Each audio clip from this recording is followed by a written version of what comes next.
আসসালামু আলাইকুম। আবারও হাজির হয়ে গেলাম সুন্দর একটি বাড়ির ডিজাইন নিয়ে।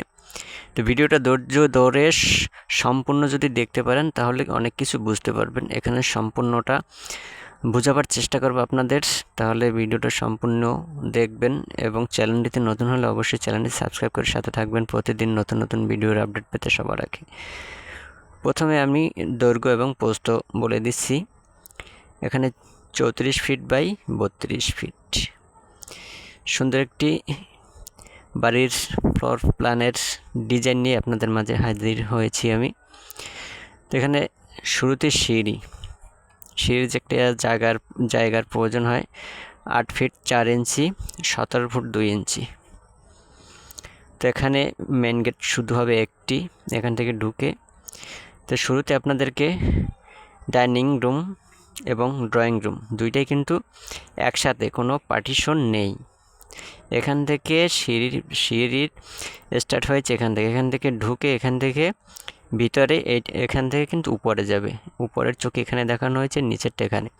তো মেন গেট এইটা, এখান থেকে ডাইনিং এবং ড্রয়িং দুইটাই সামনে। এরপরে হচ্ছে বেডরুম 12 ফুট বাই 13 ফুট, এখানে দুটি জানালা আছে। তারপর হচ্ছে টয়লেট 7 ফিট বাই 4 ফিট 6 ইঞ্চি, এখানে প্রবেশ পথ এখানে। তারপর এখানে হচ্ছে বেডরুম আরেকটি 12 ফুট বাই 14 ফুট, এর সাথে কিন্তু একটি ব্যালকনি আছে 10 ফুট বাই 3 ফুট 6 ইঞ্চি।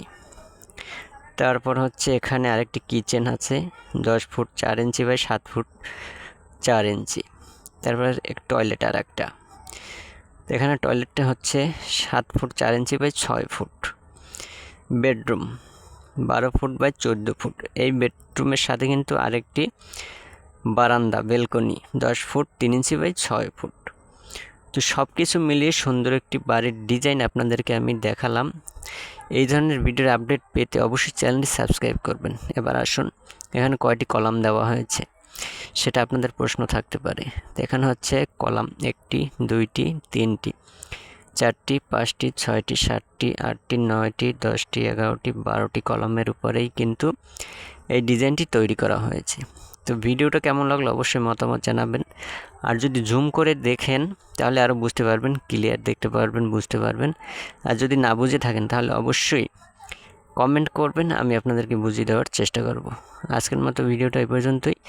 আগামী নতুন একটি ভিডিওতে দেখা হবে। আসসালামু আলাইকুম।